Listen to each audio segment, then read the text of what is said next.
Mesdames et messieurs, bonjour et bienvenue dans cette session sur les frontières de l'économie. Je m'appelle Jean-Marc Vittori, je suis éditorialiste au quotidien Les Échos et ravi d'animer cette session et sur un thème auquel je suis confronté au quotidien ou presque. Je suis journaliste économique, mais l'économie ne suffit pas à elle seule pour mes papiers. Quand on parle d'une crise financière comme en 2008 ou d'un choc pétrolier comme récemment, c'est intéressant de regarder même ce qui s'est passé dans l'histoire parfois ancienne. Pour comprendre les gilets jaunes, faire un peu de sociologie, un peu de géographie, ça n'est pas forcément inutile. Pour comprendre les difficultés à faire des réformes économiques, faire de la science, s'intéresser à ce que racontent des chercheurs en sciences politiques, c'est aussi intéressant. Au-delà de ça, évidemment, quand on regarde l'économie, depuis toujours, elle est aux frontières. Elle a été aux frontières. Ce qui est considéré comme le premier livre moderne d'économie, La richesse des nations, a été écrit par un philosophe qui avait écrit 20 ans plus tard, d'ailleurs, un livre qui considérait qu'il était le pendant absolu de sa richesse des nations, qui était la théorie des sentiments moraux. Les grands économistes du 19e siècle, David Ricardo, Thomas Malthus, Karl Marx, étaient aussi des philosophes. L'enseignement universitaire de l'économie en France naît dans le giron du droit. L'économie commence à prendre aussi, à emprunter des modèles de la physique à la fin du 19e siècle aussi. Au XXe siècle, on a touché aux mathématiques. Keynes a écrit une théorie générale de la monnaie, de l'intérêt et de l'emploi, mais avant, il avait écrit un traité des probabilités. Et puis les économistes se sont de plus en plus coltinés avec des outils de formalisation. Et là, il y a eu un espèce de renversement. Il y a eu des économistes qui ont commencé à vouloir aller sur d'autres disciplines avec les outils de l'économie et d'expliquer d'autres domaines des sciences sociales. L'exemple le plus célèbre, c'est Gary Becker, qui a expliqué il y a 50 ans que le mariage, c'était un marché avec une offre et une demande. Et il a analysé beaucoup de choses qui relevaient de la sociologie, notamment avec les outils de l'économie. Il y a une décennie, il y a deux économistes et une sociologue, tous les trois français, qui ont publié en anglais un article qui relevait toute une série de particularités des économistes. Ils disaient les économistes, ils citent très peu les autres chercheurs des sciences sociales, alors que l'inverse est faux. Les économistes s'intéressent en fait pas beaucoup à ce qui se passe par ailleurs. Ils sont aussi souvent mieux payés que les autres chercheurs en sciences sociales. Et l'article était titré assez ironiquement « La supériorité des économistes ». Il a fait un certain buzz dans la communauté, y compris anglo-saxonne. Mais de l'autre côté, les économistes sentent bien qu'ils ne peuvent pas s'en tirer tout seuls. Ils vont de plus en plus chercher des explications ailleurs. Il suffit de regarder la liste des prix Nobel récents, ou plus précisément des lauréats du prix de la Banque de Suède en sciences économiques en mémoire d'Alfred Nobel. Cette année, c'est Claudia Goldin, qui est la papesse des Gender Studies, c'est les études de genre. Elle a beaucoup travaillé sur les écarts de salaire entre hommes et femmes. On est clairement aux confins de la sociologie. En 2019, Esther Duflo, elle avait importé les méthodes employées dans l'industrie pharmaceutique et elle est aussi imprégnée de sciences sociales de façon très générale. William Nordhaus avait été, lui, distingué l'année précédente pour avoir intégré le changement climatique dans l'analyse macro. Alors, je serais bien que la façon dont il l'a fait a été très contestée, il l'est encore, mais tout de même.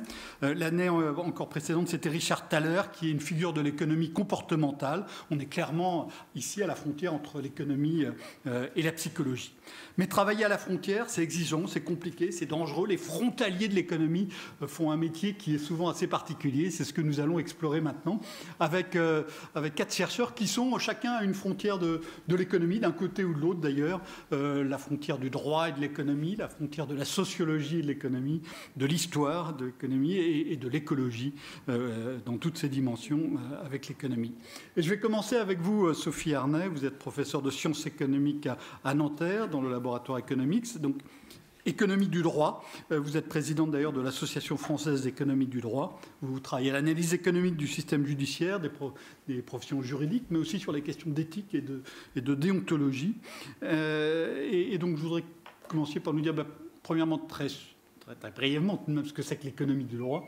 Et deuxièmement, voilà, on prend en première intervention ce que ça, et voilà, comment vous sentez cette frontière, voilà, la frontière, l'une des frontières de l'économie au bord de laquelle vous travaillez. D'accord, merci beaucoup et merci aux organisateurs et organisatrices de l'invitation.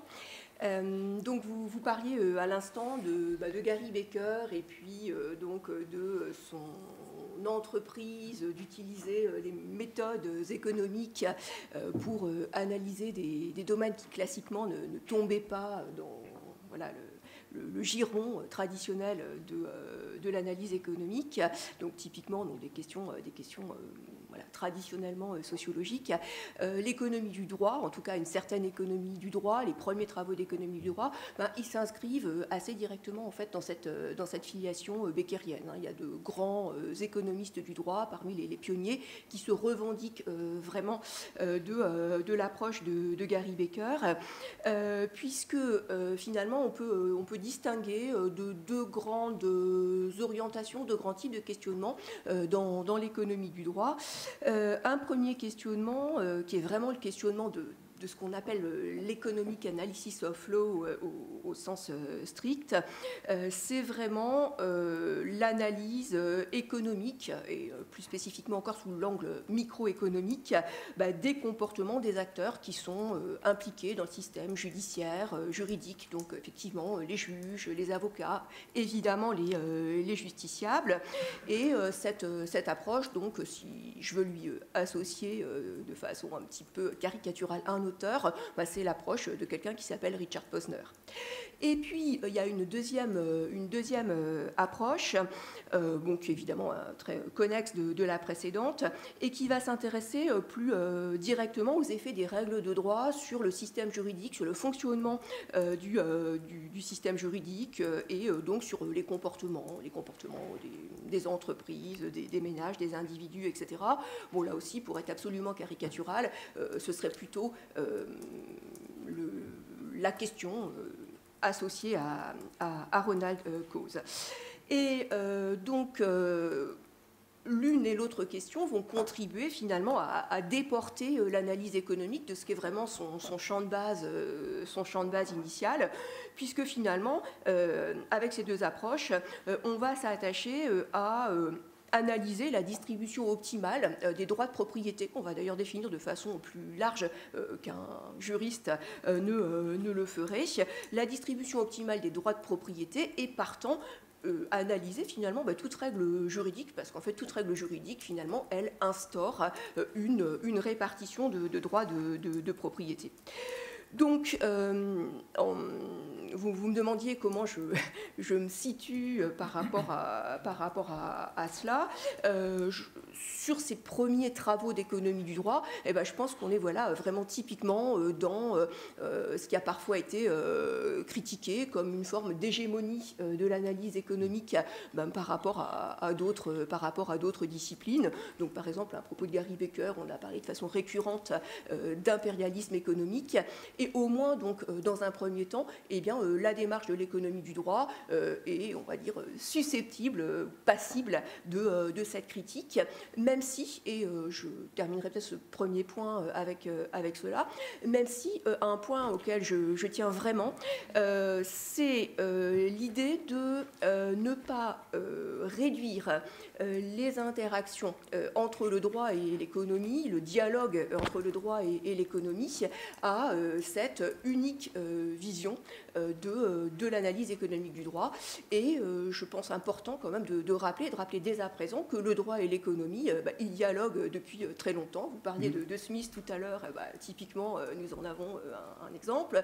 Vous rappeliez tout à fait juste titre aussi que l'économie en France, elle s'est constituée à partir des départements, des facultés de droit. Et puis, donc, les interactions entre le droit et l'économie, elles sont elles sont multiples. Évidemment, il y a Marx, il y a l'économie des conventions, il y a toute l'économie, tous les courants très nombreux de l'économie institutionnaliste. Plus récemment encore, vous parliez des prix Nobel, psychologie, économie, il y a tout le courant de l'économie du droit comportemental qui intègre des dimensions économie, droit et psychologie, ou très prometteur aussi, tout le courant law and political economy qui se développe à l'heure actuelle et qui cherche à transcender l'économie du droit actuelle et notamment dépasser certaines limites. Alors juste, on pourrait croire que tout se passe très bien quand vous le racontez comme ça. Il me semble qu'il y a quelques années, les professions, enfin les juges s'étaient un peu mobilisés contre les incursions des économistes dans les jugements et avaient essayé de bloquer l'accès des chercheurs aux données informatiques sur les jugements parce que certains travaux montraient des biais qu'ils n'ont pas trop envie de voir. Enfin, moi, c'est comme ça que je l'avais lu. Oui, alors ça, typiquement, ces biais des juges, ce sont des biais comportementaux qui sont documentés précisément par le courant auquel je faisais allusion à l'instant, l'économie du droit comportemental. Et de manière générale, l'économie comportementale, qu'est-ce qu'elle montre? C'est que tous les producteurs, tous les décideurs, que ce soit d'ailleurs décideurs à titre individuel, un ménage, un individu, ou donc des juges quand ils produisent des décisions judiciaires, tout le monde en fait est affecté d'un certain nombre de biais, ce qu'il est par exemple convenu d'appeler dans cette littérature des biais décisionnels, des anomalies de la rationalité, parce que par exemple on ne traite pas toute l'information comme le ferait un super ordinateur ou comme le ferait l'homo economicus de l'analyse économique, je vais dire vraiment très standard. Et donc effectivement, un certain nombre de travaux tout à fait intéressants ont montré que les juges n'étaient pas exempts de tels biais. Par exemple, les juges, ils vont avoir une petite tendance, alors évidemment c'est un petit peu embêtant, à privilégier l'information qui va plutôt dans le sens de ce qu'ils pensent déjà. Alors tous les acteurs économiques le font, mais quand c'est un juge, c'est peut-être plus embêtant. Ou alors, ils peuvent, par exemple, aussi avoir une petite sensibilité à ce qu'on appelle un biais d'ancrage. Un avocat va leur proposer, par exemple, un certain montant de dommages et intérêts. Et bien, en fait, quand ils vont réfléchir au montant de dommages qu'il convient d'octroyer à l'une ou l'autre partie, ils vont plutôt finalement fonder leur décision, leur raisonnement sur cette valeur qui a été communiquée par l'avocat ou par une partie, plutôt que de reprendre le raisonnement de zéro. Alors, tous les agents, tous les acteurs économiques sont affectés par des biais de ce type, mais c'est vrai que documenter ce type de biais sur des juges, ça peut paraître un petit peu gênant, parce qu'on a effectivement cette idée qu'un juge devrait prendre une décision totalement impartiale, totalement parfaite, et donc apparemment ce n'est pas le cas. Et donc juste pour terminer sur cette littérature, qui est effectivement une littérature qui se développe beaucoup à l'heure actuelle, il y a même un certain nombre de travaux qui ont montré que le juge était sensible, et là je cite, à ce qu'il avait mangé au petit déjeuner. Et donc effectivement, quand on en vient à ce genre de déterminant de la décision judiciaire, ça remet quand même un petit peu à mal l'empire de la justice dans toute sa majesté. Il y avait un autre article, moi, qui m'avait frappé, qui montrait en France que les jugements rendus le lendemain d'un jour où il y avait eu au JT le soir un reportage sur un fait divers criminel. Donc les jugements rendus le lendemain étaient plus sévères. Alors c'était pas énorme, mais c'était tout de même quelques dizaines de jours d'emprisonnement supplémentaire en moyenne et sur des milliers de jugements. Gaël Plumcock, avec vous, on va explorer une frontière très différente. Vous êtes chargé de recherche en économie à l'INRAE. Donc rien que ça montre que vous êtes à une frontière, puisque l'INRAE, c'est l'Institut national de recherche pour l'agriculture, l'alimentation et l'environnement. Vous travaillez sur les dynamiques environnementales et les valeurs sociales. Donc vous êtes presque à une double frontière. Vous êtes aussi coprésident de l'AFEP, hein, qui est l'Association française d'économie politique, qui milite pour le pluralisme en économie. On touche aussi au sujet, qui dénonce le risque d'annexion des autres sciences sociales par l'économie ou un certain économisme. Et donc, je voudrais que vous nous parliez à votre tour de votre frontière et puis aussi de... voilà, est-ce qu'on est multidisciplinaire? Est-ce qu'on est interdisciplinaire? Comment vous regardez? Vous avez une grille d'analyse sur ce point. Alors, je m'associe aux remerciements pour l'invitation à participer à CGECO et particulièrement à cette table ronde. Puis merci pour votre question. Alors, moi, effectivement, je travaille en économie écologique. Donc, quand on a affaire à des problèmes environnementaux, ça suppose de mobiliser des connaissances qui sont issues de différentes disciplines, en particulier de l'écologie, parfois de la science physique aussi, de la thermodynamique. Et donc ça, c'est ce que Marcel Jolivet appelait l'interdisciplinarité forte.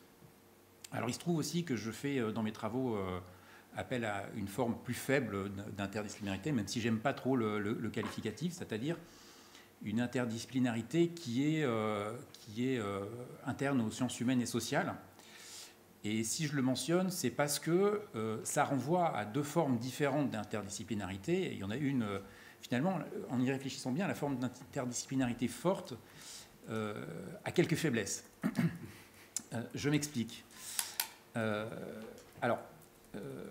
Pourquoi est-ce qu'on fait de l'interdisciplinarité? C'est parce que le problème qu'on a à traiter déborde de l'espace des connaissances qui sont produites dans une discipline. Et donc, on a besoin d'adjoindre des connaissances supplémentaires qui sont produites dans d'autres disciplines. Alors, si vous voulez, on pourrait se représenter ça comme une espèce de puzzle. Il y a le cadre du puzzle, et puis il faut mettre des pièces qui correspondent à différentes connaissances produites dans différentes disciplines. Et puis, des fois, il y a c'est pas un puzzle qui est bien fait, donc il y a des pièces qui sont redondantes, qui se superposent, et puis il y a des espaces du puzzle qui ne sont pas complètement couverts. Donc ça, c'est le jeu de l'interdisciplinarité. On peut aller un peu plus loin, hein. Je dépasse le cadre de votre question, mais on peut dire, en fait, on va essayer de construire des connaissances ad hoc pour essayer de couvrir complètement le problème qu'on va traiter. Et alors là, on n'est plus complètement dans l'interdisciplinarité, on est dans la transdisciplinarité, c'est-à-dire qu'on dépasse les bordures des frontières, et puis on construit des connaissances ad hoc, des connaissances, des méthodes, pour couvrir complètement le problème. Mais là, on voit bien que les connaissances qu'on va produire, elles sont valides pour traiter le problème qu'on a à traiter, mais elles sont peut-être un peu plus difficilement redéployables pour traiter un autre problème. Alors pourquoi est-ce qu'on fait de l'interdisciplinarité pourquoi l'interdisciplinarité forte dont je parlais avec les sciences dures sont pour moi, hein, dans ma pratique, là, je ne porte pas un discours qui a vocation à être généralisé à d'autres, c'est mon expérience à moi, parce qu'en fait, moi j'utilise par exemple la science physique et la thermodynamique et la loi de l'entropie, soit dans les résultats qu'elle produit, soit dans leur puissance métaphorique. C'est-à-dire en disant, les problèmes environnementaux que je regarde peuvent être traités comme des problèmes métaboliques, c'est-à-dire en prenant le corps social ou une organisation, par exemple l'agriculture, comme une organisation qui utilise de l'énergie pour produire de l'énergie, qui utilise par exemple des produits phytosanitaires qui sont produits à partir de pétrole, pour produire de l'alimentation, donc des kilocalories. Voilà. Du coup, on n'est pas dans un métabolisme tel que les biologistes, par exemple, le formaliseraient. Donc c'est pour moi une métaphore pour dire, voilà.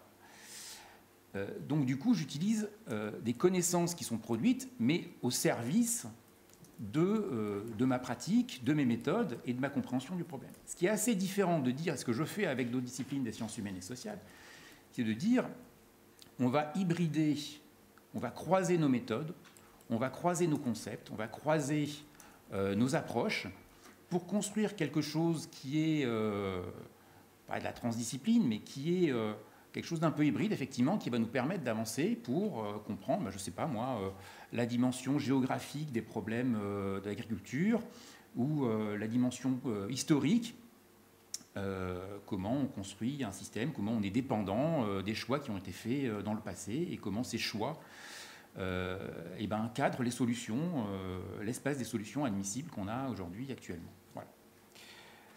Donc c'est deux choses différentes. Vous voyez que dans un cas, on a un mouvement qui va vers l'autre, et dans l'autre cas, on a...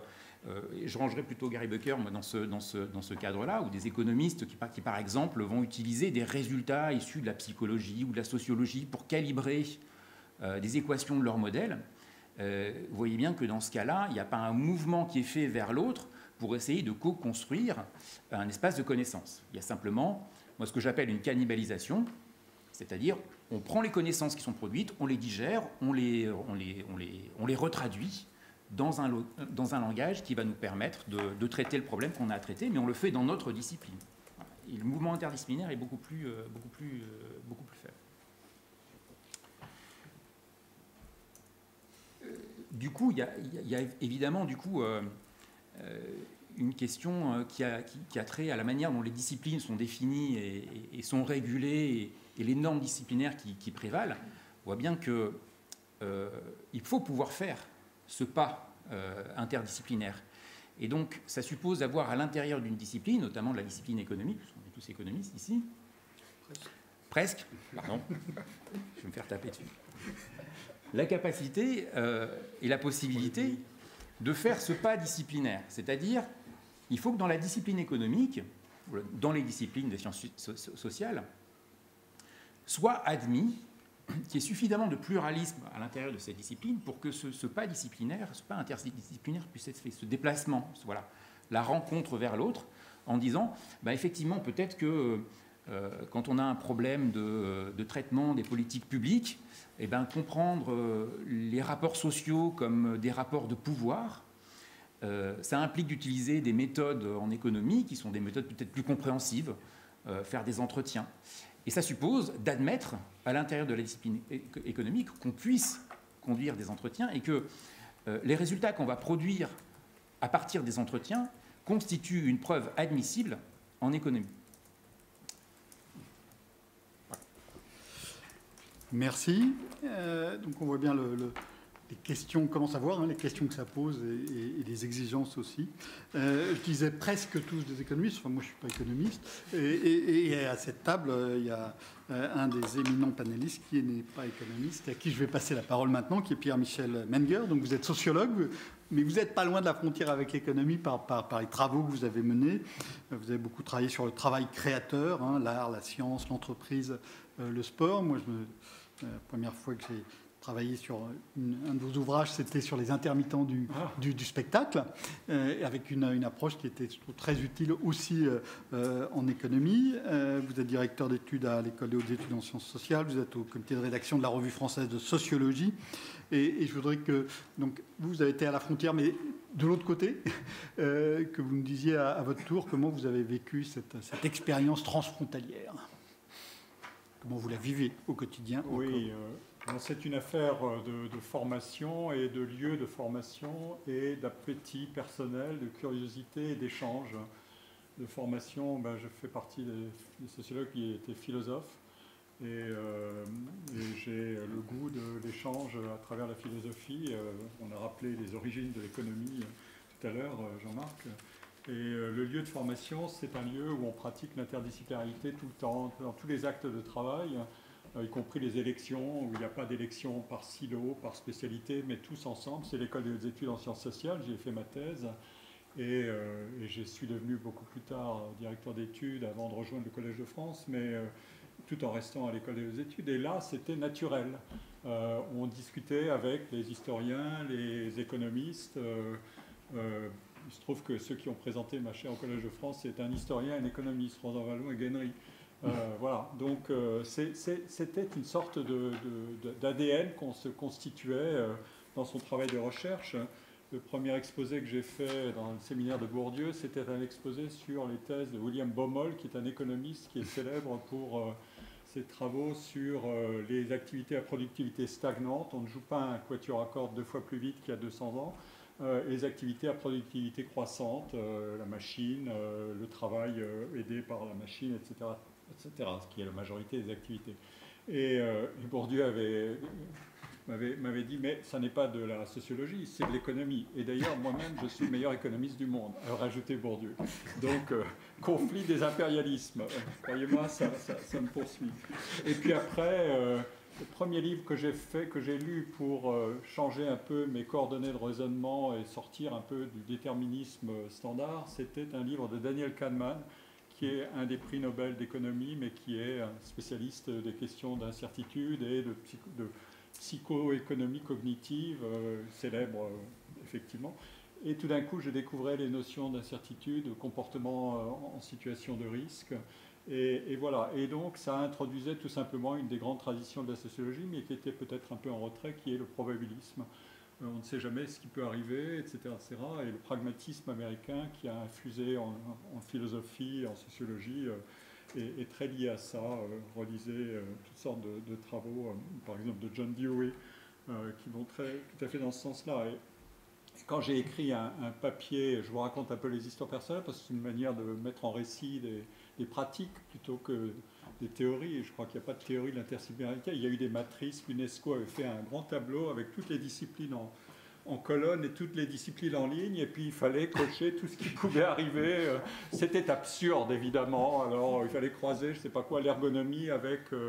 mais on peut tout imaginer, avec la génétique cellulaire, enfin bon. Et voilà, et c'était idiot, c'était les années 50-60, ça ne marche pas. Et quand j'ai fait un papier... pour l'Annual Review of Sociology, mon reviewer, qui était un fameux sociologue, Paul DiMaggio, m'a dit il y a un livre qui est en train d'être écrit qui est exactement sur les mêmes sujets. C'est le livre de Richard Caves, qui est un économiste de Harvard. Et j'ai écrit à Richard Caves, qui m'a envoyé le manuscrit, et c'était exactement... il en a fait un magnifique livre, qui est vraiment un livre formidable, qui s'appelle The Creative Industries, je crois, et qui est un des meilleurs livres d'économie de l'art. Enfin voilà, donc tout ça, parce que tout simplement on découvrait tous les deux toutes sortes de choses sur les activités comme les activités de création artistique, qui étaient très liées, et c'était au fond retrouver des grandes traditions de la science économique. Après tout, un des arguments qu'évoquent ces travaux-là, c'est ce qu'on appelle les différentiels compensateurs. Ok, vous avez un boulot qui n'est pas très bien payé, mais peut-être qu'il est très intéressant. Les artistes, ils peuvent vous en parler de cette affaire-là. Il y a la gratification psychique, et c'est un thème qui est littéralement dans Adam Smith, 1770. Et puis, quand j'ai échangé avec un autre de mes relecteurs, qui était Sherwin Rosen, qui était un économiste de Chicago, l'auteur d'un article génial sur l'économie des superstars, qui maintenant s'applique à tout, le scaling up. Quand vous avez un marché mondial, vous pouvez faire une fortune, même parce que votre idée est un peu meilleure que celle des autres, et hop, il faut être le premier en avant. Vous voyez ça tous les jours aujourd'hui. Donc ça, c'est très naturel, et au fond, vous pouvez l'appliquer à toutes sortes de sujets, le travail, l'éducation. Je vais faire un cours sur l'éducation au collège, et mes sources sont de tous ordres, y compris l'économie et la culture, les arts, l'entreprise.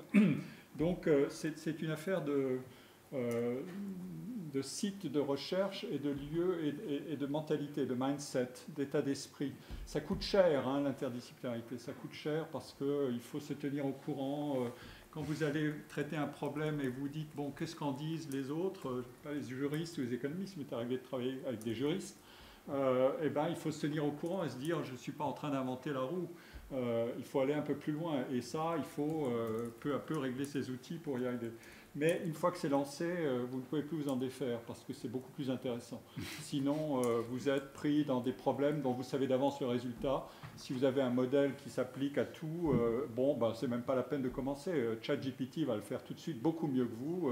Ça arrive à toute vitesse. Donc l'inventivité, elle se nourrit de ça, mais elle est exigeante et vous risquez de vous planter. Ça, c'est sûr et certain. Mais après, évidemment, si ça commence à prendre un peu...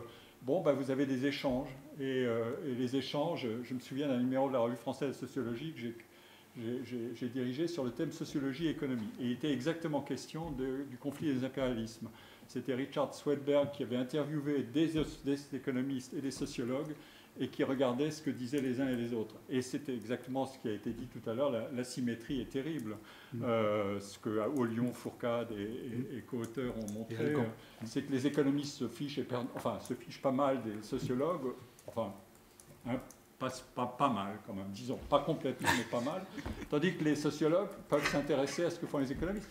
Il y a quand même une raison pour ça aussi, c'est que les économistes ont progressivement colonisé toutes sortes de terrains. C'était le programme becquérien, la santé, le divorce, la mobilité sociale, et en avant, et avec leur technologie, c'est-à-dire la maîtrise des outils statistiques, ils sont meilleurs que les sociologues en moyenne, ça, il n'y a aucun doute. Et en même temps, l'accès à des données, avant, ils allaient chercher des données toutes faites, maintenant, ils les constituent. Ils ne vont pas sur le terrain, ça reste une grande spécialité des sociologues, c'est de faire des enquêtes de terrain. C'est quand même irremplaçable, mais, et y compris le qualitatif, etc. Mais il y a des outils quantitatifs maintenant, y compris des enquêtes, des surveys par des méthodes comme Amazon Turk et des choses comme ça, qu'on pratique beaucoup. Bon, je pourrais continuer, ou des expérimentations, mais voilà. Et au bout du compte, évidemment, c'est bon, et qu'est-ce que vous en faites de tout ça ? Est-ce que vous arrivez à publier simplement dans votre revue ou de sociologie ou bien ailleurs? Mais ça, c'est un travail à la fois de persuasion et de crédibilité. Mais c'est très, très... moi, c'est mon credo. Je ne peux pas dire les choses autrement. De même, quand j'ai travaillé sur le droit, vous m'avez parlé des intermittents du spectacle, je vais finir comme ça.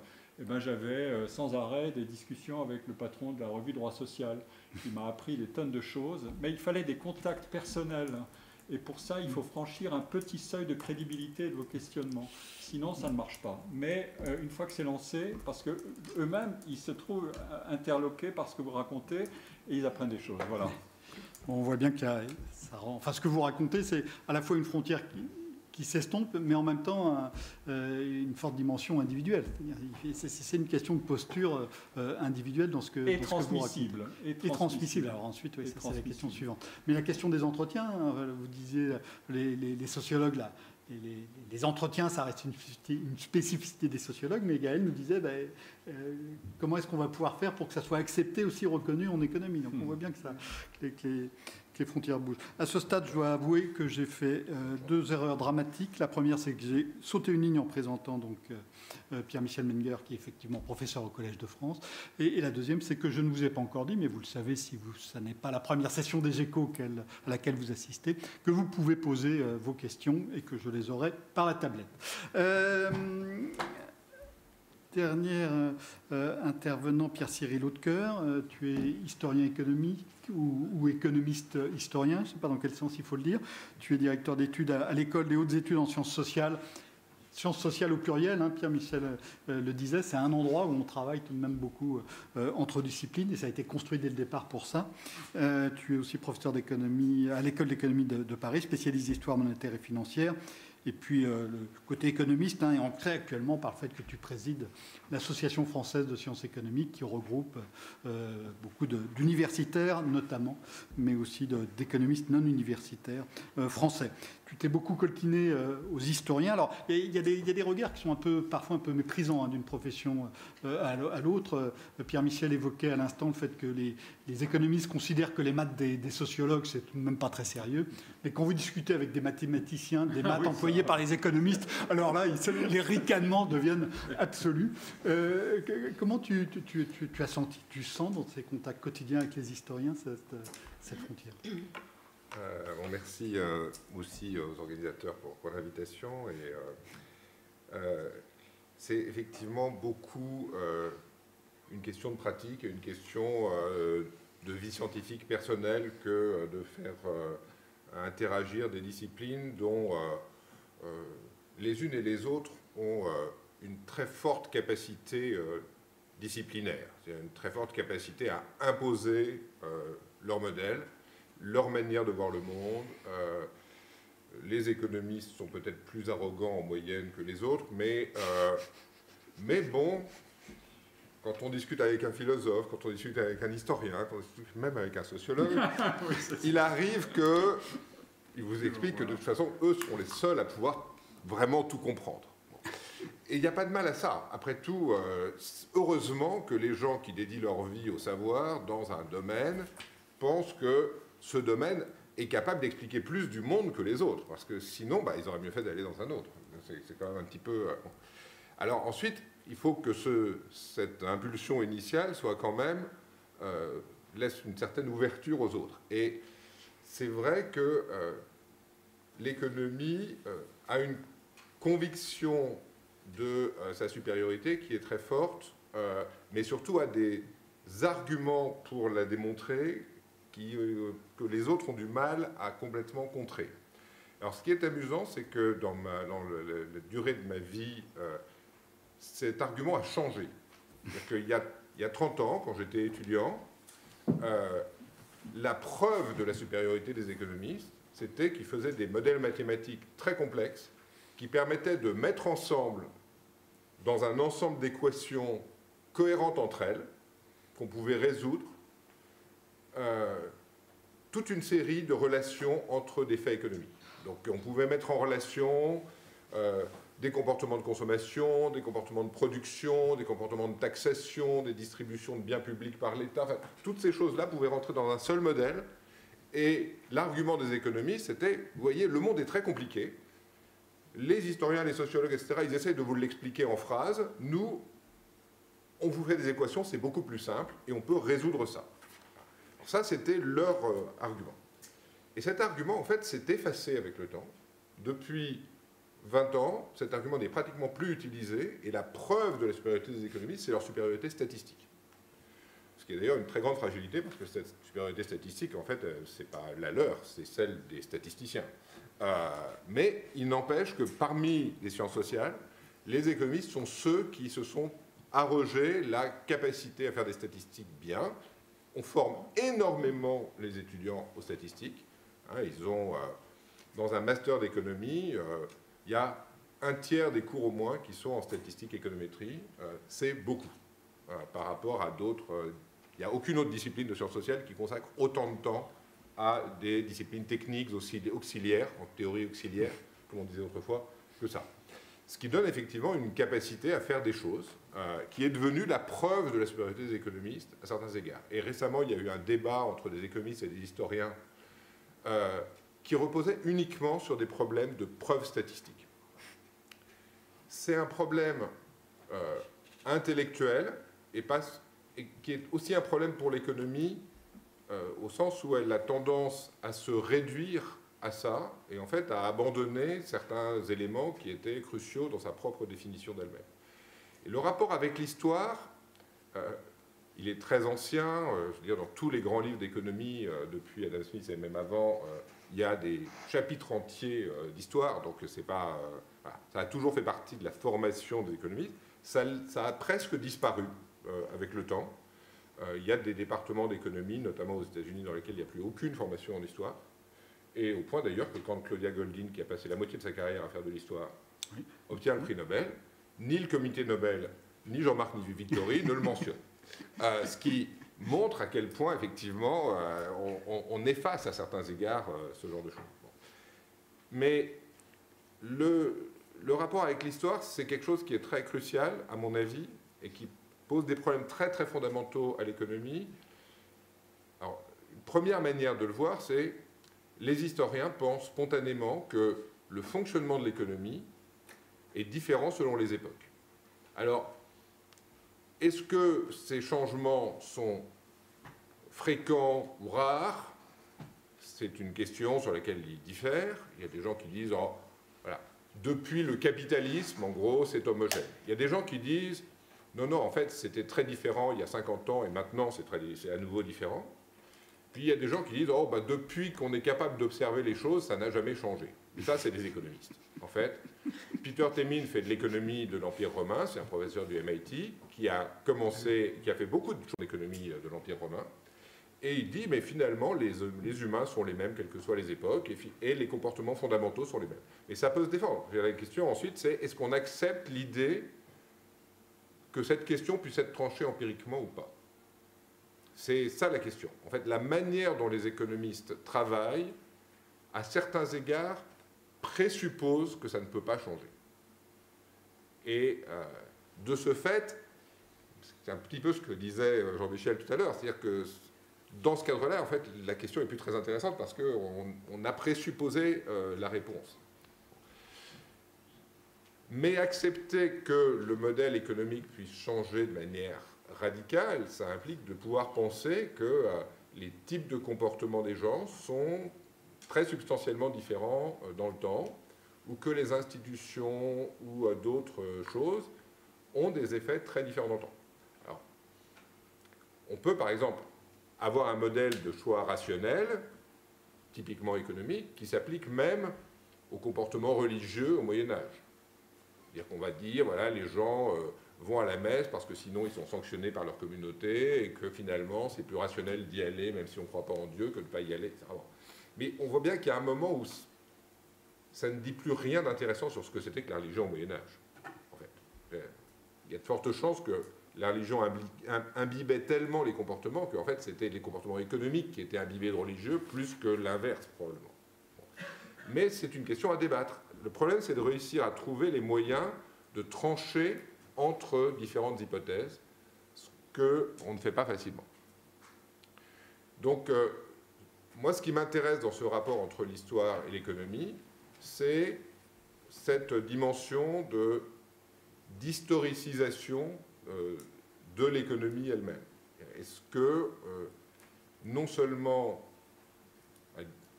il y a des choses qui se passent dans le temps, mais la manière dont ça fonctionne change. Les travaux d'économistes aujourd'hui, essentiellement font l'hypothèse qu'il n'y a pas de changement très profond, et que les seules choses qui peuvent changer, c'est qu'on crée des institutions plus efficaces à un moment, qui vont permettre d'avoir un fonctionnement économique meilleur. Il y a tout un grand courant qui a été développé par un antérieur prix Nobel, Douglas North, qui a essentiellement dit ça.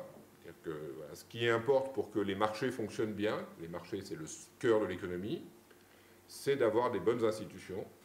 Et l'histoire du monde, c'est en quelque sorte l'histoire de la découverte progressive des meilleures institutions.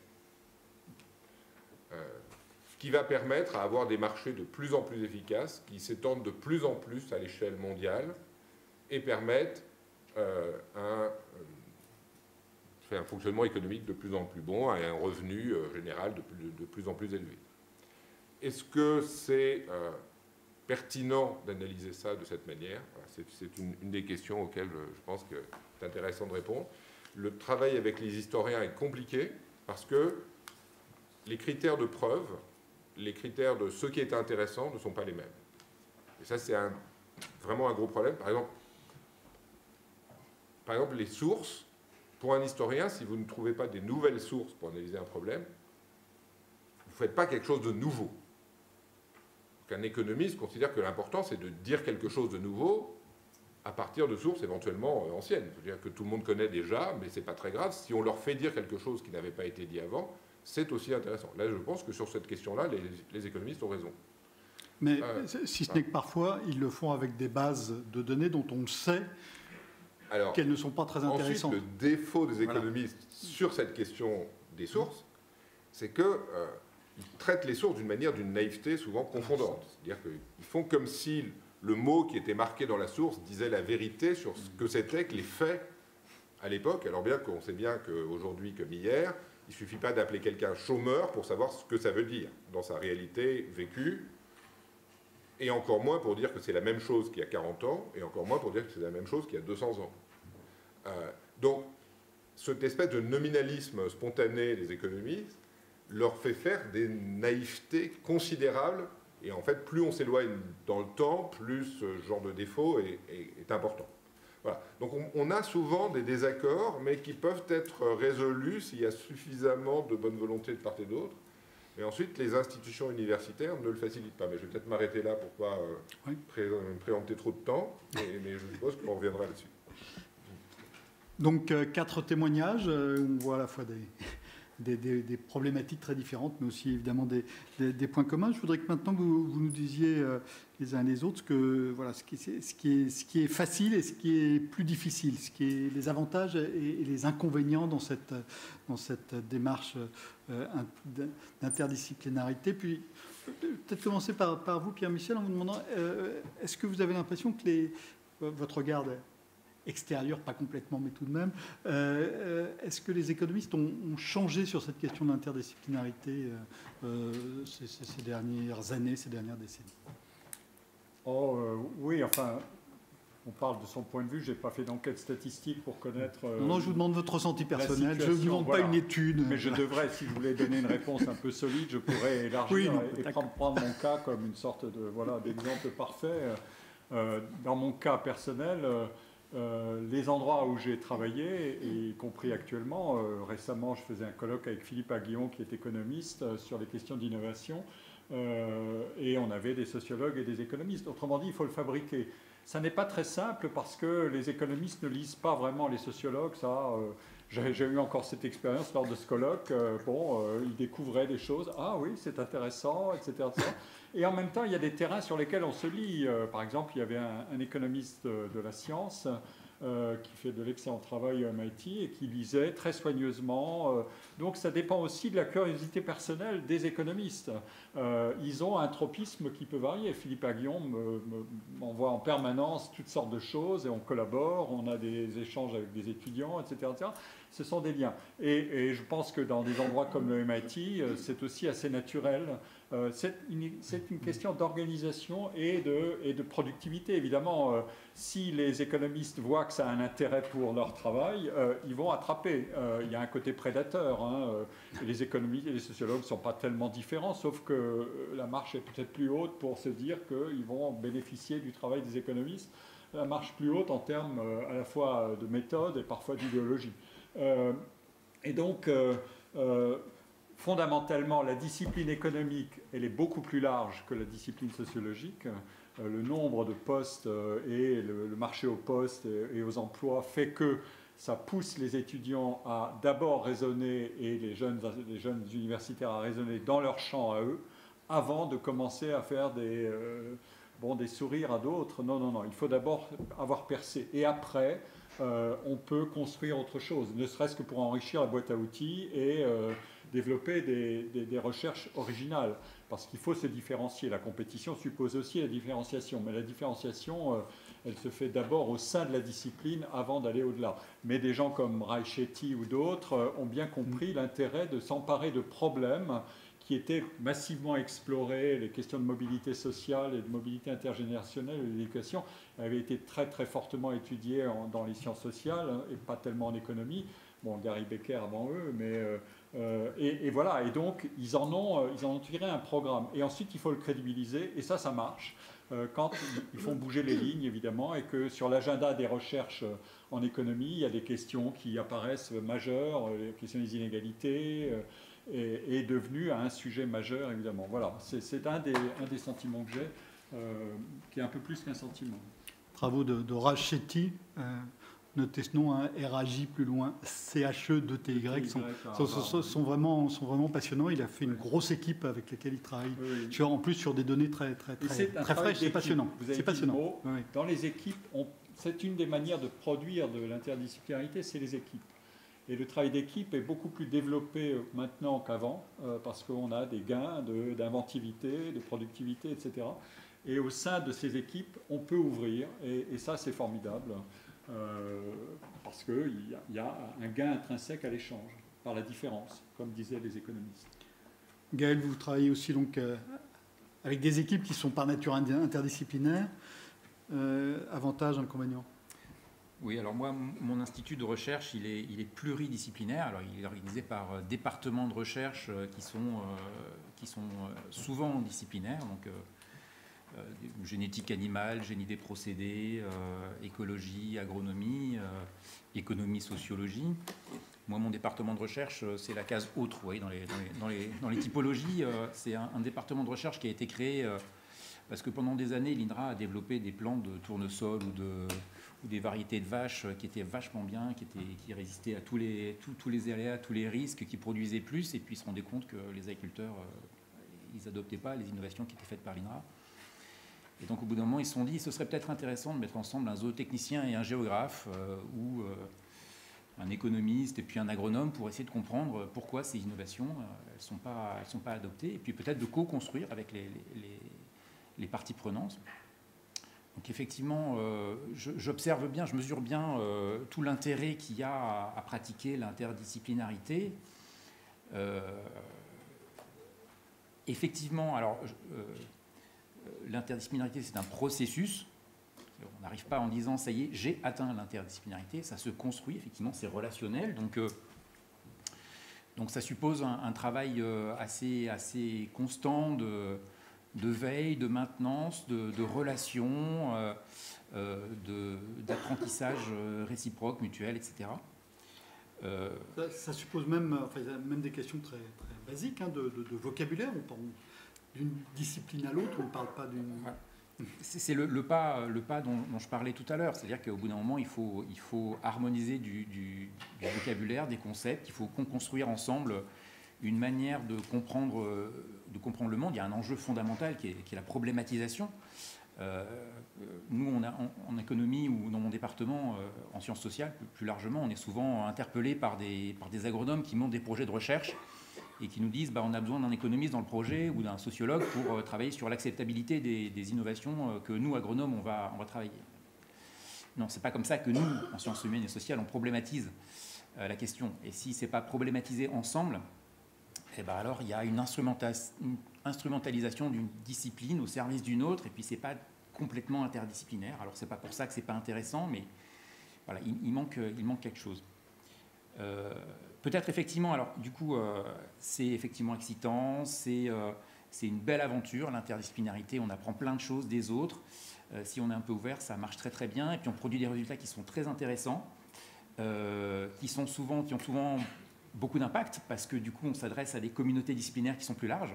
Donc on a potentiellement un marché de la production scientifique qui est plus large. Donc ça c'est assez gratifiant, mais il y a des difficultés pour moi aussi qu'il faut pas occulter, et que je vous dis, je mesure bien, parce qu'en travaillant dans ce département très interdisciplinaire à l'INRA,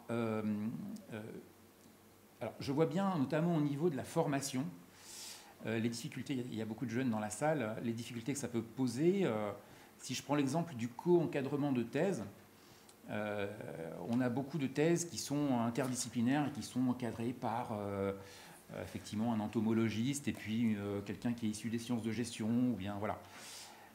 Et ça pose un souci de positionnement disciplinaire. Effectivement, je rejoins ce que disait Pierre Michel. Il faut aussi à un moment être clair sur son camp de base disciplinaire, et puis les normes qui prévalent dans ce champ disciplinaire. Ça suppose effectivement dans la formation de faire ce travail-là et d'inscrire au bout d'un moment son doctorant ou sa doctorante dans une discipline, parce que derrière, après la formation, il y a la vie après la formation, il y a le recrutement, et puis qu'on le veuille ou non, il n'y a pas beaucoup de sections interdisciplinaires, que ce soit au CNU ou même à l'INRA, voilà, ou dans des autres instituts de recherche. Alors peut-être que le HESS effectivement constitue une exception de ce point de vue. Et donc, c'est pas, moi je trouve pas ça satisfaisant de former des jeunes doctorantes ou doctorants qui après vont se retrouver le bec dans l'eau parce qu'on ne les a pas préparés à cette inscription disciplinaire et à répondre à des canons disciplinaires. Il y a une autre difficulté qui, à mon avis, est plus macro, c'est-à-dire effectivement, si dans une discipline on commence à admettre des pratiques très variées, des pratiques méthodologiques ou des manières de produire de la connaissance très variées, où on commence à admettre des manières d'administrer la preuve qui soient toutes autant valables les unes que les autres, on risque de susciter un espèce de repli disciplinaire. Et à mon avis, alors c'est pas ce que j'observe à l'INRA, parce qu'il y a une entrée qui est très empirique, quoique, mais peut-être que c'est un peu ce qui est en train de se passer en économie, plus largement, avec cette idée qu'au bout d'un moment, il faut quand même bien définir ce qu'est la science économique. Et donc, les économistes qui font des entretiens ou qui font des méthodes plus compréhensives c'est peut-être des mauvais sociologues, mais en tout cas, c'est certainement pas des économistes. Et ça me paraît assez dangereux. Je ne sais pas si c'est le mot, mais en tout cas, c'est un effet peut-être pas tellement attendu de l'interdisciplinarité. Donc, il faut avoir conscience quand individuellement on pratique l'interdisciplinarité. Parce qu'effectivement, c'est assez rentable et puis c'est excitant. Mais ça a des effets en retour sur la structuration de champs disciplinaires. Sophie, même question sur cette problématique. Donc, avantages, inconvénients. Oui. Gaël est dans un environnement qui est très différent. Sciences environnementales, on est très loin du droit. Donc, c'est intéressant de voir si ça se pose différemment ou non. Alors ça se pose alors peut-être un peu différemment, mais bon, en réalité ça dépend un petit peu aussi du niveau de la réponse. Alors c'est évident que l'économie, donc du coup pour l'analyse économique du droit, les avantages vont être un peu ceux qui ont déjà été signalés. Donc évidemment l'enrichissement de l'analyse économique en tant que telle, l'extension de ses frontières, reconnaître que finalement il y a beaucoup plus de choses dans le vrai monde que ce qu'elle tendait à prendre en compte initialement. C'est bien sûr aussi l'enrichissement donc du droit.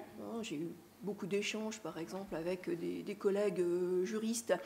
D'abord un petit peu heurtés, évidemment, par la démarche des économistes, mais qui ensuite, pour peu qu'ils acceptaient, en fait, la démarche de l'économiste comme une démarche complémentaire à la leur, étaient tout à fait intéressés par les outils, les résultats que pouvaient apporter les économistes à leur discipline.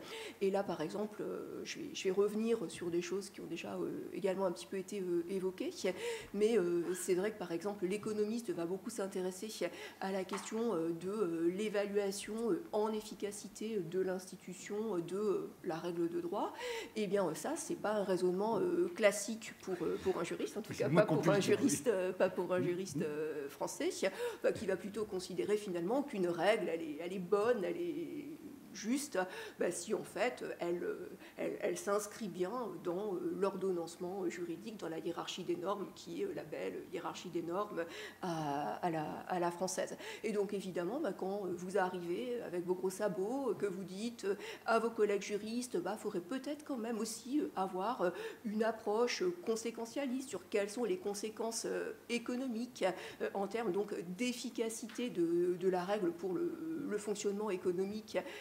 Quelle est l'efficacité économique donc de cette règle, il va vous regarder quand même a priori avec au moins un petit peu de surprise, et puis dans un deuxième temps accepter ce regard comme au moins un regard complémentaire, même si évidemment pas substituable. Et puis je pense aussi peut-être dans les avantages de la pluri-interdisciplinarité, il y a aussi finalement toutes les vertus réflexives que cette interdisciplinarité a pour vous dans votre discipline, puisque évidemment ça vous confronte à d'autres théories, à d'autres pratiques, à d'autres méthodes, à d'autres collègues, et ça vous amène bien évidemment à vous interroger sur ce que vous faites. Et je pense à cet égard que tout le débat par exemple qu'il y a pu y avoir, qu'il y a encore sur la question de savoir si l'économie c'est vraiment simplement un thème et des questions, un périmètre tout à fait bien défini, ou si l'économie c'est plutôt des méthodes, ce qu'on évoquait tout à l'heure, eh bien ce débat sur la définition de l'économie, il n'aurait pas eu lieu s'il n'y avait pas eu en fait des chercheurs allant s'intéresser à d'autres disciplines. Donc ça, c'est, je dirais, pour les avantages. Et puis, pour les inconvénients, pour les difficultés, il y en a un certain nombre qui ont été déjà évoqués aussi. On parlait par exemple tout à l'heure de ce que moi j'appelle le problème des faux amis.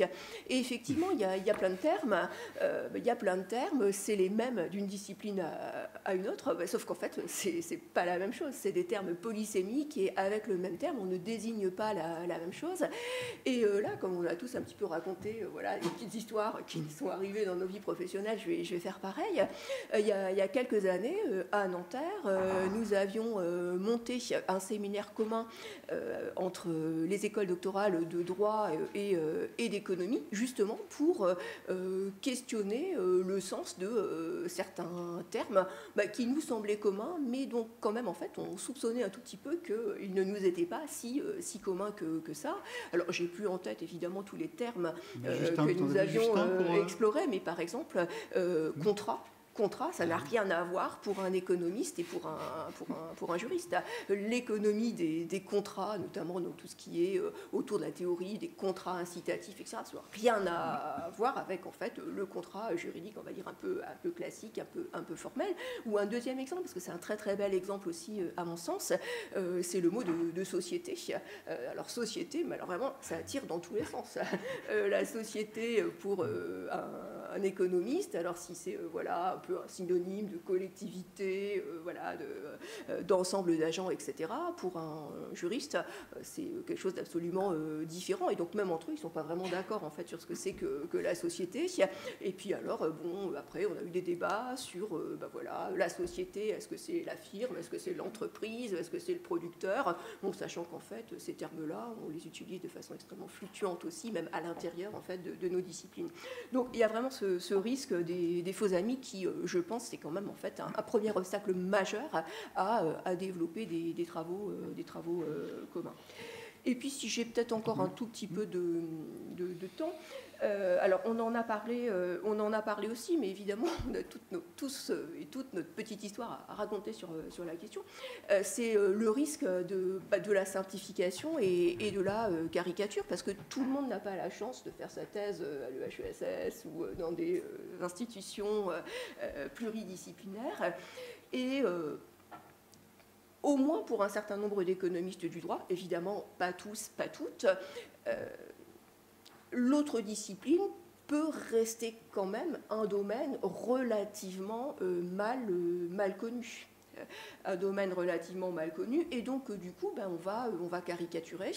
Donc qu'est-ce qu'on va aller faire? On va aller lire un bouquin de droit de première année et puis considérer en fait que voilà, on maîtrise tout, des procédures, des concepts, etc. Alors qu'évidemment c'est bien plus compliqué que ce qu'on peut croire au premier abord. Et là je voudrais peut-être rebondir en fait sur un courant de pensée dont parlait Pierre Cyril tout à l'heure. Donc dans le prolongement des travaux de Douglas North, tout ce qui est macroéconomie des institutions, macroéconomie du droit. Alors, ces travaux, entre autres choses qu'ils ont travaillé, c'est notamment donc, la question de l'opposition très très polaire entre ce qu'on pourrait donc de façon très caricaturale appeler les systèmes de droit civil et puis de l'autre côté les systèmes de common law, avec donc des travaux statistiques, économétriques qui voilà, de manière générale vont tous plus ou moins conclure à la supériorité du système de common law et en gros, alors je caricature moi-même un petit peu, conclure à cette supériorité du système de common law parce que le droit de common law, il est produit de façon décentralisée par des juges, chacun dans leur coin. Ça ressemble quand même beaucoup plus en fait à un fonctionnement de marché concurrentiel. Et donc évidemment, on va s'attendre à ce que ça réponde plutôt mieux aux besoins des agents qu'un système de droit à la française, un système de droit romano-germanique où le droit est produit de façon centralisée par un souverain unique. Et donc, ces travaux ont évidemment connu un succès assez important, mais ils ont été évidemment tout à fait critiqués donc, par des économistes, mais aussi évidemment beaucoup par des juristes, au motif de la caricature à laquelle ils procédaient quant à cette distinction entre common law et civil law, dont les juristes vont vous dire, en fait, ça ne veut pas dire grand-chose. Voilà, c'est une facilité en première approche, mais en réalité, les familles de droit, c'est beaucoup plus complexe. Il y a par exemple le droit de l'Europe nordique, il y a donc toute une série d'autres systèmes de droit qui n'entrent pas dans cette catégorie. Et puis là aussi, peut-être un petit rebond par rapport aux historiens. Les historiens du droit vont vous dire cette histoire common law, civil law, ça marchait peut-être très très bien il y a 200 ans, mais en fait ça marche plus du tout aujourd'hui parce qu'en fait les systèmes aussi bien de common law que de civil law ont l'un et l'autre intégré des caractéristiques de l'autre système de droit en leur sein. Donc en fait cette partition elle n'est pas valable. Donc je pense que c'est vraiment l'un des problèmes d'une certaine interdisciplinarité, codisciplinarité, je ne sais pas trop là comment l'appeler, c'est ce risque de simplification et de caricature qui débouche, et on en a parlé aussi, sur le risque. J'ai bien aimé Gaël tout à l'heure ton terme de cannibalisation, voilà, une instrumentalisation, une ancillarisation finalement de l'autre discipline, où finalement en fait on va se servir de l'autre discipline simplement pour apporter de l'eau à son propre moulin. Et donc là c'est vrai qu'au moins dans certains cas, même si une fois de plus je ne veux vraiment pas généraliser, mais pour certains économistes du droit, le droit, la sociologie, ils vont essentiellement faire figure de fournisseurs, d'apporteurs de faits bruts ou stylisés.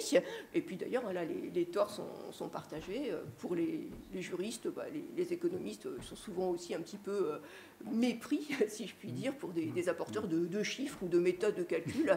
Et donc là, voilà, même l'économiste est un petit peu blessé finalement dans son ego, puisqu'il a quand même un petit peu l'impression d'être autre chose aussi. Voilà. Donc voilà, c'est peut-être là que sont les principales difficultés pour moi de cette codisciplinarité, interdisciplinarité. Alors, pour travailler entre disciplines, il faudrait déjà savoir ce qu'est la discipline elle-même. Et on l'a senti à travers vos interventions. Qu'est-ce que la science économique? Est-ce que c'est un type de questionnement, un type de sujet, des méthodes? Et on sait bien que quand on pose la question à des économistes, il est très très rare de trouver deux économistes qui ont la même définition de ce qu'est leur discipline. Je pense que c'est différent peut-être en droit ou en sociologie. Le champ est peut-être moins large, mais en économie, en tout cas, enfin moi, pour avoir fait l'expérience un certain nombre de fois, je peux vous dire qu'on n'a pas de convergence vers ce que pourrait être cette discipline. Et évidemment, pour travailler avec d'autres, ça peut causer un vrai problème d'identité. Pierre, Cyril, donc on a eu plusieurs témoignages. Je voudrais qu'on ait le tien à ton tour sur inconvénients-avantages. Tu as évoqué cette question des sources, de la vision très, très différente des économistes et des historiens sur là-dessus. Est-ce qu'il y a d'autres points méthodologiques essentiels sur lesquels il y a aussi des divergences fortes? Il y en a beaucoup. Je ne vais pas toutes les lister. Non, mais, non. On va donner deux exemples qui montrent la difficulté et aussi le potentiel de l'interdisciplinarité. Bon, le premier exemple, c'est celui auquel j'ai été confronté quand j'étais étudiant. J'avais mes deux directeurs. J'avais un directeur de master en histoire et un en économie. Je faisais les deux masters. Et ils ont fait ensemble un livre. Je me suis dit, c'est le rêve. Je veux dire, là, vraiment, je voulais faire de l'histoire économique. Et un historien, un économiste font un livre ensemble. Les deux étaient très forts. Ils ont fait un livre dont tout le monde a dit que c'était super important et très, très original. Et ce livre a disparu de l'historiographie le lendemain de sa publication. C'est-à-dire que voilà. C'était qui? Léville-Boyer et Bourguignon, l'économie française au XIXe siècle. Ils ont fait une belle carrière tous les deux. Ils ont tous les deux fait des très brillantes carrières, mais l'un était complètement économiste du développement, président de la Banque mondiale, quelqu'un d'éminent dans son domaine. Léville-Boyer était un grand historien, et le mix des deux a donné un livre qui était à la fois très original, très bien fait d'un point de vue méthodologique, très puissant, et en fait dont aucune des deux communautés scientifiques ne s'est réellement emparée. Les historiens l'ont ignoré et les économistes l'ont ignoré aussi. Donc ça peut rater alors même qu'il y a toutes les conditions pour réussir. Donc c'est vraiment pas facile. Mais c'était peut-être réussi, mais ça n'a pas été reconnu parce qu'on voilà, était à la frontière. Les deux communautés l'ont finalement ignoré. Bon, il y a des raisons, enfin bon, je ne vais pas rentrer dedans, mais ça peut rater.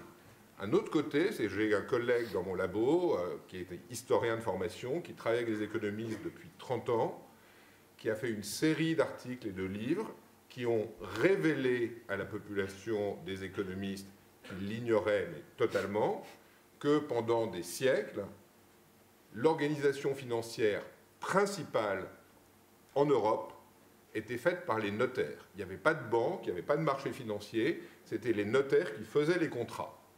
C'est une chose que les historiens, plus ou moins, savaient qu'il y avait des notaires et que c'était des gens importants parce qu'on utilise les sources notariales qui sont archivées pendant des siècles et des siècles, ou dans lesquelles il y a tous les contrats fameux, là, voilà. Et donc on savait qu'il y avait plein de choses.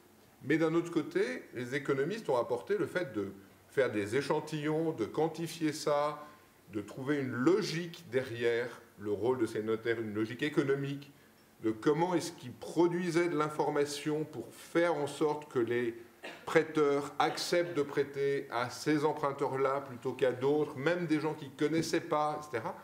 Et ce travail a vraiment contribué à complètement changer la représentation qu'on a de ce que c'est que le crédit pendant des siècles de l'histoire européenne. Donc c'est vraiment un fait majeur. Et même les économistes finissent par reconnaître que ce truc-là est vraiment important parce que, voilà, on peut pas faire autrement. Et d'ailleurs, une fois que c'est dit dans leurs propres termes, et ça a été ça la force de la chose, c'est que ça a été expliqué par des économistes dans leurs termes, tout en respectant complètement les caractéristiques spécifiques de ce que c'était que ces contrats avec cette organisation qui était très différente de ce qu'on avait aujourd'hui. Bon. Mais il y a on peut dire la même chose à certains égards, il y a des couvents dans l'Espagne du XVIe siècle qui ont des rôles qui ressemblent à ceux de banques avec plein d'agences aujourd'hui, les différents couvents du même ordre, se faisant des crédits entre eux et se transférant de l'argent de manière à pouvoir les prêter aux gens autour d'eux. Donc il y a des analogies très intéressantes, mais ça implique d'arriver à un niveau de connaissance et de confiance mutuelle et de construire des programmes de recherche très longs, et ça c'est extrêmement difficile. Mais le rendement est élevé. Voilà. Donc c'est une caractéristique de collaboration compliquée, difficile, mais potentiellement aussi extrêmement intéressante. Ce que disait Jean-Michel tout à l'heure, c'est quand même beaucoup plus intéressant. À la fin, je veux dire, ces résultats sont vraiment des renouvellements beaucoup plus grands que de faire des petites extensions de ce qu'on sait déjà.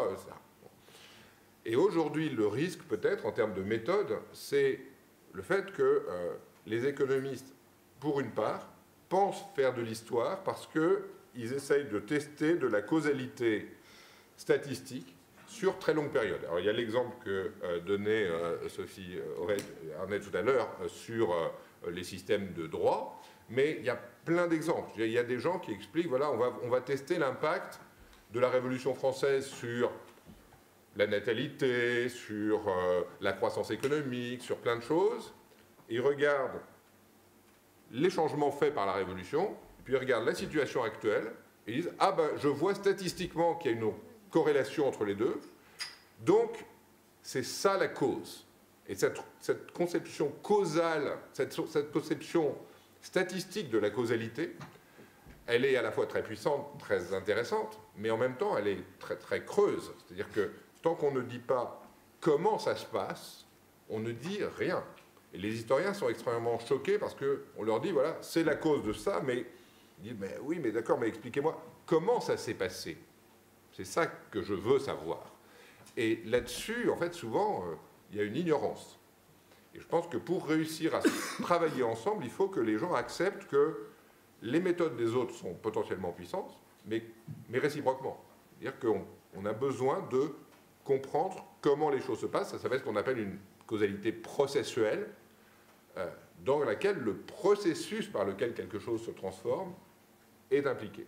Et ça, c'est beaucoup plus compliqué. Ça implique de prendre en compte le temps qui passe, les changements progressifs, comment ils ont lieu. Et ce n'est pas quelque chose qu'on fait si facilement que simplement des bases de données et des statistiques dessus. J'évoquais tout à l'heure des prix Nobel qui s'étaient coltinés à des frontières. Il y en avait un autre qui s'appelait Clive Granger, qui avait fait donc il a été récompensé pour quelque chose qui pouvait être considéré comme totalement aéconomique, puisque c'était pour des tests de causalité. C'était pour avoir fait des méthodes de tests de causalité. Donc le jury Nobel, avant ce qui s'est passé depuis une décennie, a aussi primé des choses qui étaient éloignées de l'économie sur une autre frontière et de manière parfois peut-être un peu étonnante. Il y a justement une question sur cette question de la causalité et sur sa définition de l'économie. C'est être économiste aujourd'hui, n'est-ce qu'appliquer une méthode? Est-ce que c'est faire des inférences causales? Il y a des gens qui disent ça aujourd'hui, oui. Parce que, en fait, ce que je disais au début tout à l'heure, c'est que au départ, l'économie, c'était un ensemble de modèles théoriques. C'était vraiment, au départ, il y a 30 ans, c'était très, très centré sur la théorie. La théorie a été tellement discutée, tellement remise en cause, etc., que finalement, beaucoup d'économistes se sont dit, finalement, ce qui nous unifie, c'est la reconnaissance d'un certain nombre de méthodes quantitatives assez élémentaires. Et notamment en économie du développement, ce que tu disais tout à l'heure, c'est le fait de montrer des causalités très simples. Tous les travaux d'Esther Duflo qui montrent que si on distribue des cartables aux collégiens, ils vont réussir mieux que si on ne leur distribue pas de cartables. Bon, c'est très utile potentiellement, mais d'un point de vue théorique, c'est vraiment très très difficile à fonder de manière générale, quoi. Et d'ailleurs, la généralisation de ce genre de résultats est extrêmement difficile. Moi, je pense que malgré tout, il reste un socle commun chez les économistes qui est en fait cette espèce de foi constitutive dans le fait que on commence par voir si le marché fonctionne. Et si ça ne marche pas, éventuellement, on cherche autre chose. Mais c'est le cœur conceptuel, c'est de dire, voilà, on a des individus sur un marché, en gros, ils ont des fonctions de réaction très standards. Si le prix augmente, on achète moins. Si le prix baisse, on achète plus. Si le prix augmente, on produit plus quand on est producteur. Si le prix baisse, on produit moins. Toute une série de choses très, très élémentaires qu'on met ensemble et qui forment ce qu'on appelle le modèle du marché parfait. Et ça, même si aujourd'hui, on dit que la preuve, elle passe principalement par la quantification, en réalité, c'est toujours au cœur à la fois de la formation des économistes et de leur manière d'aborder n'importe quel problème. C'est-à-dire que ça n'a pas changé, alors même que presque aucun économiste ne croit qu'il y ait beaucoup de marchés qui fonctionnent réellement comme ça. C'est-à-dire qu'on a qualifié ces marchés par toute une série de choses en disant, voilà, mais en réalité, les agents ne se comportent pas de manière complètement rationnelle, en réalité, il y a des interventions sur les prix, il y a des institutions qui ont des effets, etc. Bon, il y a plein de choses dont on sait que ça a beaucoup, beaucoup d'importance. Mais au cœur de la chose, on a toujours ce modèle-là. Et je pense que c'est ce qui fait que les économistes se reconnaissent entre eux, à la troisième phrase à peu près, sur n'importe quel problème qu'ils analysent spontanément. C'est à la fois leur force et aussi leur faiblesse. Pierre-Michel, vous avez le même regard sur ce qu'est l'économie en étant sociologue? Oui. Moi, la première chose que je fais le lundi matin, c'est de regarder ce qui est publié par le site du NBER, le National Bureau of Economic Research, pour voir un peu, se tenir au courant, c'est de la veille scientifique. Et effectivement, il y a deux catégories de travaux, si je vais un peu vite. Il y a ceux qui font de la microéconomie sur des domaines dont j'ai déjà parlé, l'éducation, la mobilité, la santé, la beauté. Il y a Hammermesh qui fait des papiers sur la beauté, des choses comme ça. Des sujets plus ou moins rigolos ou intéressants ou qui ne sont pas forcément la macroéconomie mondialisée. Et de l'autre côté, il y a tous les modèles, tous les travaux qui essaient de boucler des modèles en disant il nous faut un modèle d'équilibre, on ne peut pas raconter n'importe quoi, on va mettre des forces en jeu. Et au bout du compte, il faut que ça équilibre. Mais ça, c'est vraiment le modèle qui est issu de la physique du 19e siècle. Absolument. Et pas de celle du 20e siècle, d'ailleurs. C'est son origine. Et ça veut dire qu'il faut styliser les faits, il faut qu'à un moment donné, les forces soient en interaction et qu'on arrive à des conclusions. Sinon, ce n'est pas la peine. Et donc ça, c'est l'ordinaire des choses. Et puis, quand on regarde ça, moi, pourquoi je regarde ça? Parce que je suis un prédateur, comme n'importe quel scientifique, on est des prédateurs, on va chercher nos trucs et on va regarder. Après, c'est à nos risques et périls. Moi, par exemple, mais alors, il faut un peu régler les outils. Par exemple, je me suis intéressé à la question des contrats et de l'incomplétude des contrats. Pourquoi un contrat est quasi nécessairement incomplet, on ne peut pas l'écrire entièrement, etc. je suis tombé là-dessus parce que je faisais un travail sur Frank Lloyd Wright, l'architecte, qui avait eu un contrat pour construire le site, le cœur de l'entreprise Johnson & Co, qui est Please et tous ces produits que vous utilisez. C'était en 1935 et le patron de l'entreprise voulait créer un nouveau headquarter et il lui demandait de... Voilà. Et Wright a dit « Je suis un génie, faites-moi confiance, on n'a pas besoin de signer un contrat ». Et puis au fur et à mesure que les choses avançaient, le budget explosait dans tous les sens et le patron s'inquiétait en disant « Mais vous êtes en train de faire sauter tous les budgets ». Et l'autre a dit « Mais vous verrez, vous serez remboursé très vite parce que je fais des... » Et de temps en temps, il faisait des épreuves pour vérifier que ça marchait, etc. Autrement, il ressoudait la relation tout de même contractuelle de la chose en disant « Nous sommes en relation, mais nous ne pourrons pas tout écrire ». Et au bout du compte, c'est Wright qui avait raison parce que dès que le bâtiment a été fini, ça a été un succès monstrueux à Rayseed, Wisconsin. Allez voir, c'est génial. Et le patron a été remboursé en termes de visibilité et de visite et tout. En 6 mois, c'était réglé. Et voilà. Et celui qui a étudié ça avait eu accès aux archives via sa femme, aux archives de Frank Lloyd Wright. Stuart Macaulay, il a écrit un article génial qui est très lu par les juristes et qui est cité par les économistes. Et ça, il vous faut régler ces outils-là. Il vous faut un peu une mentalité de Sherlock Holmes. Quand c'est cité quelque part, qu'est-ce que ça veut dire? Et vous tirez les fils, et ce sont des routines ou des petites heuristiques qu'il faut se constituer pour pratiquer cette interdisciplinarité.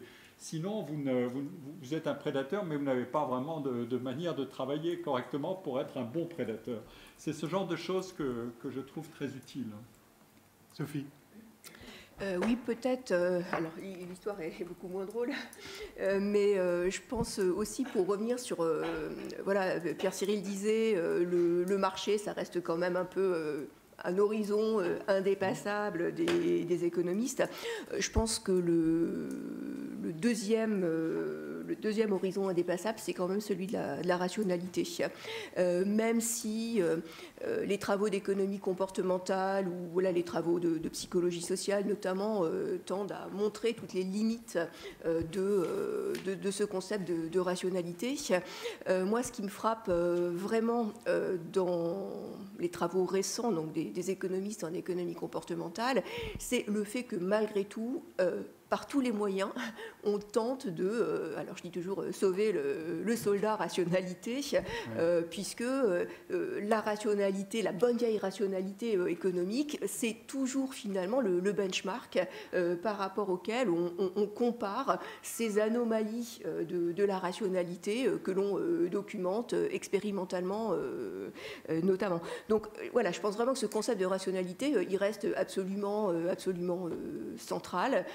Et voilà, on tourne vraiment toujours autour. Et j'en veux pour preuve, par exemple, toutes les politiques, notamment par exemple de nudge, qui sont mises en place sur la base de voilà, toutes ces expériences sur des comportements apparemment irrationnels, etc.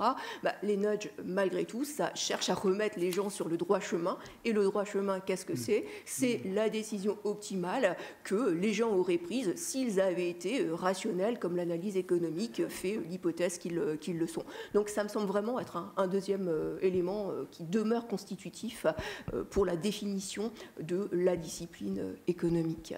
Alors, il y a 2 autres questions que je voudrais vous poser qui m'arrivent par la tablette, qui est comment ça se passe ailleurs, formation pluridisciplinaire ou ce fonctionnement pluridisciplinaire, par exemple en Espagne ou au Royaume-Uni. Est-ce que c'est très différent d'un pays à l'autre? Est-ce que l'un d'entre vous, Pierre-Michel? Oui, j'allais dire une chose simple. Quand vous allez faire des études supérieures aux États-Unis, vous n'êtes pas immédiatement dans un silo.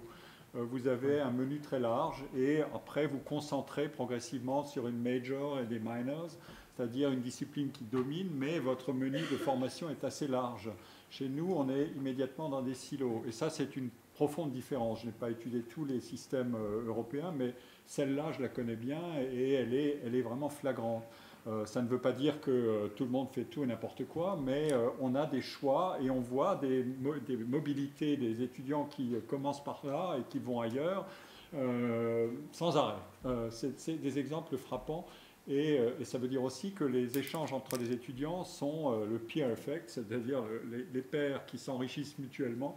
Ça compte beaucoup par ce type de diversité de formation. Gaël? Oui, je ne suis pas sûr d'avoir beaucoup d'exemples, mais pour revenir sur cette question de la formation et en lien avec la question précédente, en fait, la FEP a sorti un rapport sur l'état de la formation en sciences économiques où on voit bien apparaître ce triptyque macro, micro et quantitatif. En fait, ça correspond à la majorité des cours qui sont enseignés en licence dans à peu près toutes les formations en cursus de Sciences Éco en France, dans les facs de Sciences Éco en licence, niveau licence. Les cours à l'ouverture disciplinaire, par exemple, c'est très très peu. Les cours thématiques, c'est très très peu. Les cours aux méthodes qualitatives, c'est presque inexistant. Donc effectivement, quand on parle à un économiste et quand l'économiste enseigne sa discipline, on reste centré sur le marché, la macro vue à travers le prisme du marché, l'individu rationnel, la microéconomie, la théorie de la décision, et puis tout ça équipé par des méthodes quantitatives. Sur comment ça se passe à l'étranger, moi je sais, enfin, alors je suis passé par l'université de Barcelone, moi, pour mon postdoc, dans un domaine qui est celui de l'économie écologique. J'ai l'impression quand même qu'il y a aussi des entrées qui sont par objet et qui sont du coup par construction aussi assez interdisciplinaires. Ceci dit, en y réfléchissant comme ça, en vous parlant, je ne suis pas sûr que ça commence directement par là. Je pense qu'il faut déjà s'envoyer les 3 premières années de cursus peut-être un peu disciplinaire avant de commencer à se spécialiser sur un objet.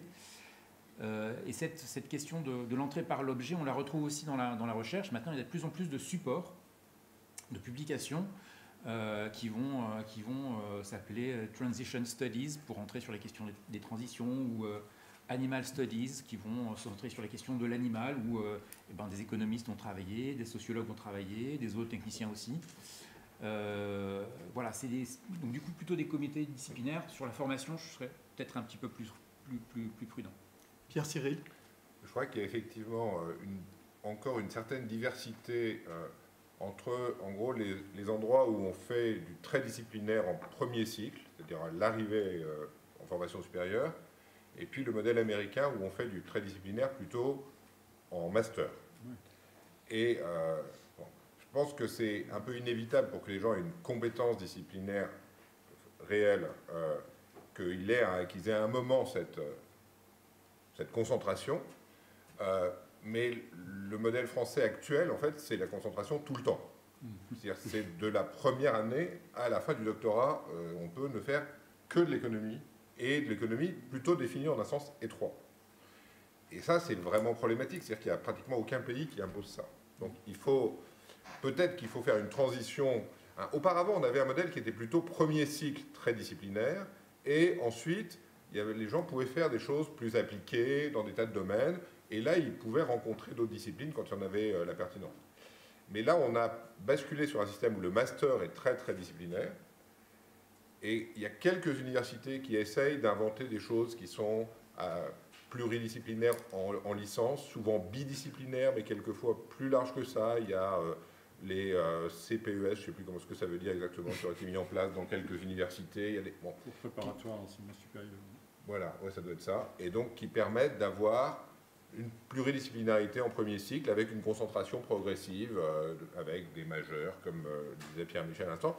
C'est probablement une bonne solution pour au moins avoir effectivement la possibilité de parler, d'avoir une idée des autres disciplines, et notamment des disciplines qui ne sont pas enseignées du tout dans le secondaire. Parce que le droit, par exemple, n'existe pas dans l'enseignement secondaire, sauf vraiment de manière très très très marginale encore. Et donc, on a besoin de ça pour ne serait-ce que comprendre de quoi il parle.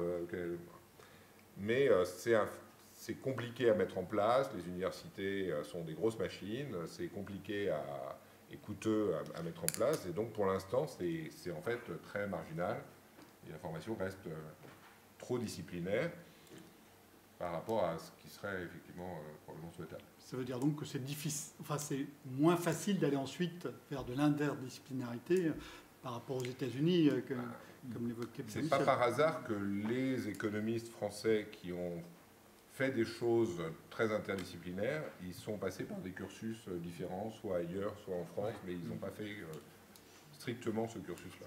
Ça me rappelle un souvenir, c'était juste après la crise financière de 2008, il y avait la réunion internationale d'un grand gestionnaire d'actifs. Et donc il y avait des gestionnaires d'actifs du monde entier qui étaient là.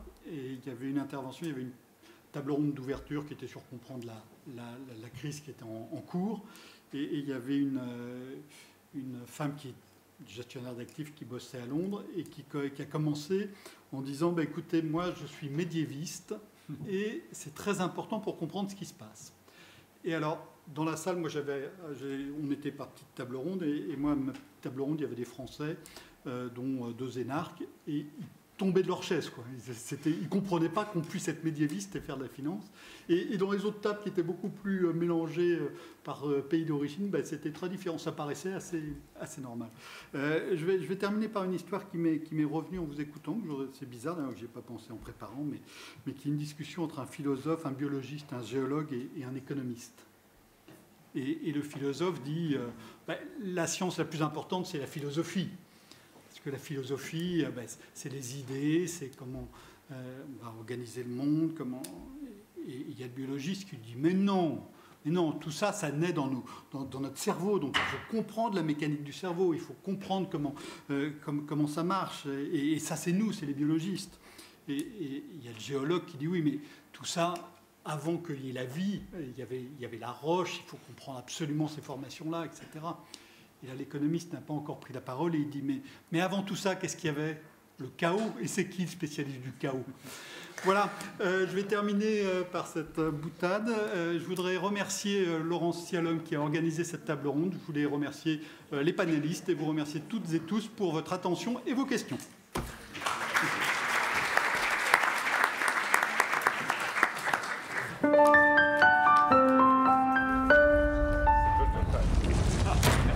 Merci. Ah, c'est fort, ouais.